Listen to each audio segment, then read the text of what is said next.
Happy day. In today's presentation, we are going to see what are the benefits that one is going to get as a student when you go in for internships. Now, we are going to see why, what, when, where, and how you could find internships for yourself. Let's take a closer look at what do we mean by the term internship and how does this benefit the students' community. Now, this provides absolutely a practical exposure to these students. It also helps us in terms of focusing on the hard skills, soft skills, as well as the networking skills. If you are able to do it well, eventually it's going to complement your degree. It will also help you in terms of finding a job opportunity for yourself. Now, what are the actual benefits that we get when you go in for internship? It provides us with work experience. Now, when you join an organization for job, what are the basic things that the employer is going to look in for? He is going to look in for an absolute educational degree qualification that you possess. He is going to look in for some kind of a skill sets that you possess, and he is also going to look in for some kind of a work experience that you have. Now, anyways, we are going to look in for a job opportunity only after you complete your degree. Therefore, your essential educational qualification will definitely be there. By virtue of being an M.O.P student, you would have definitely undergone communication skills, presentation skills, PEPs, leadership skills, and many other technical skills under the course of your degree, right? So, your skill sets will also be absolutely fit for the industry. Now, there could be a lacuna only in terms of work experience, and that's where this internship is definitely going to fill in the gap. Second, it's going to provide you with some kind of a research experience.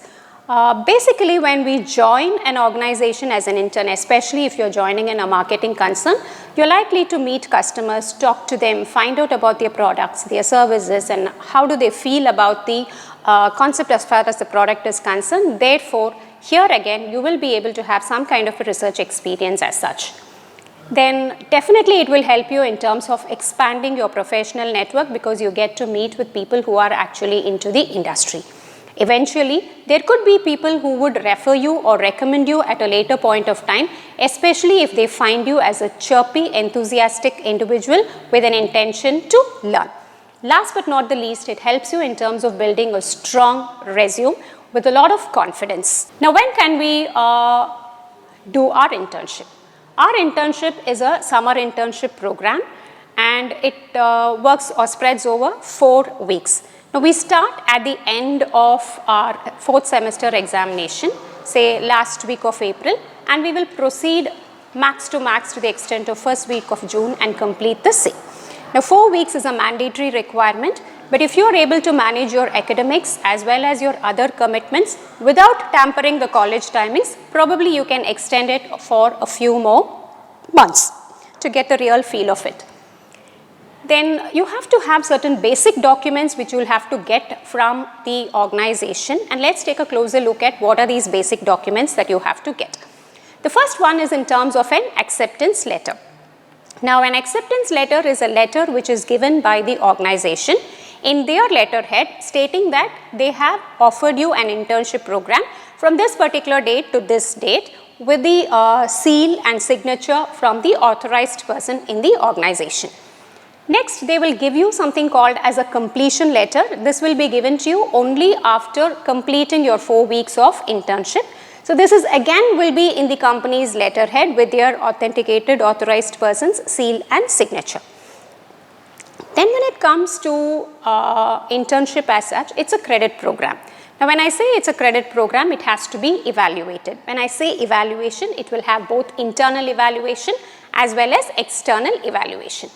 Now, when it comes to external evaluation, what happens is M.O.P has already a designed structured feedback form which we have prepared with certain set of parameters, and this will be given to you when you go in for the internship.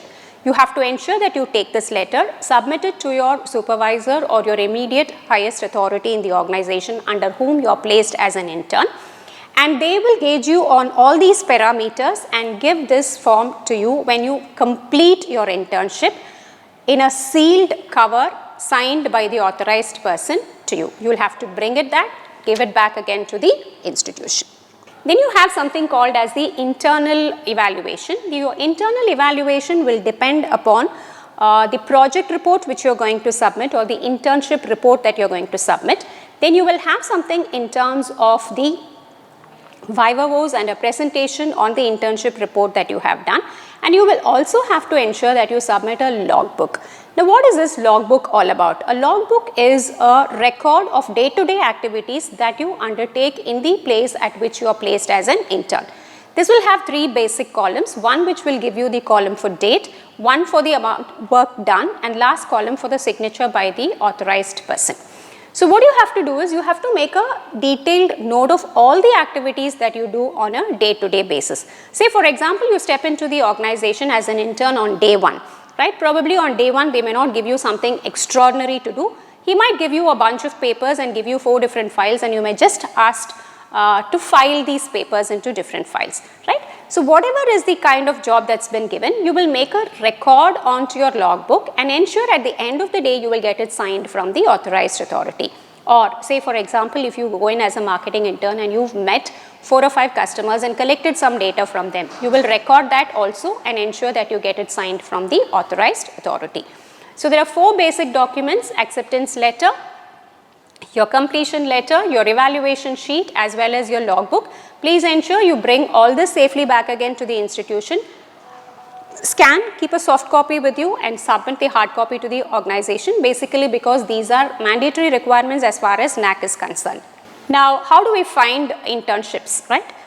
I would say we would start from home. So you could look in terms of your parents, your relatives, your friends to take some help to find internships. There could always be a possibility that your father might have his own business, or your uncle or aunt might have their own business units.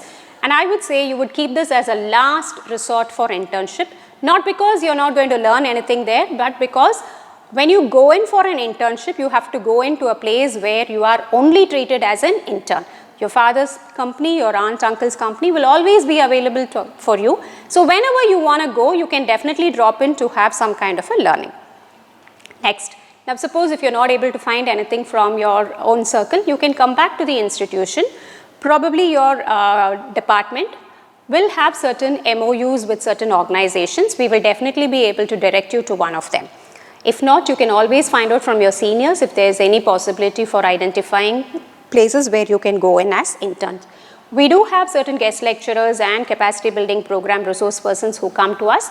We will definitely be able to place you in one of these places for internships.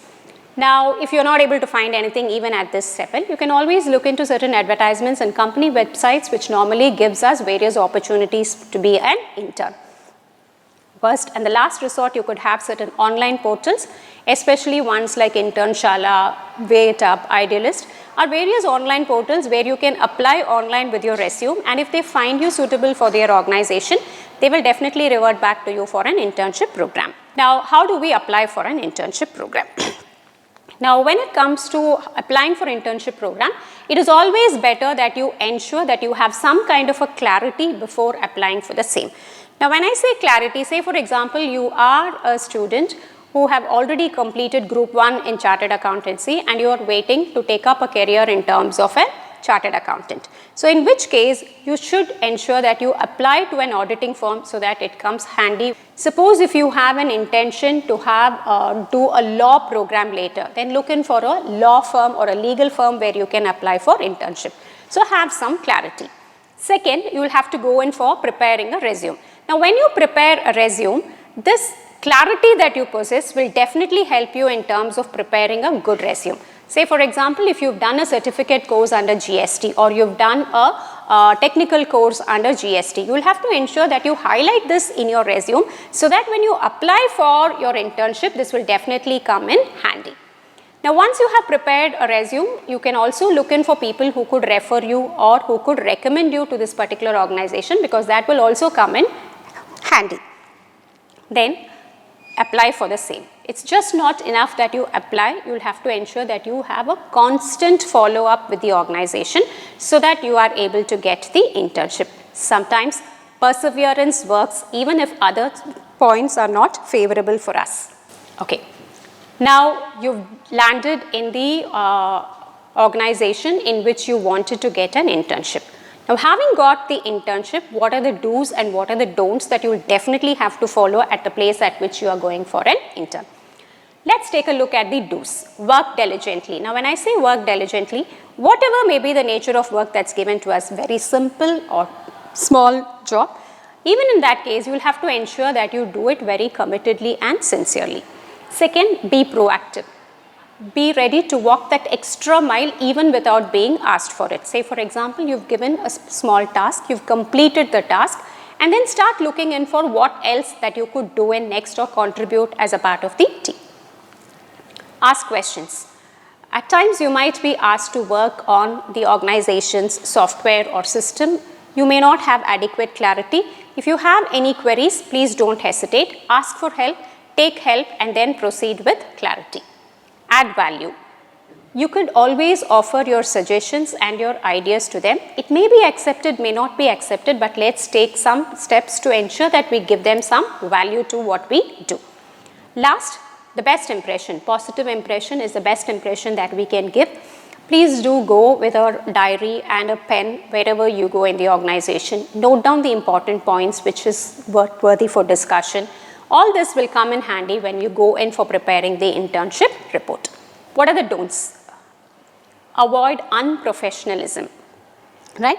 Now, at any point of time at the workplace, you will have to ensure that you really go as an intern, right? You are representing M.O.P as a student and you go there as an intern. So, you will have to ensure that you dress professionally as per the institution or the organization that you go for work, and please ensure that you maintain absolute professionalism.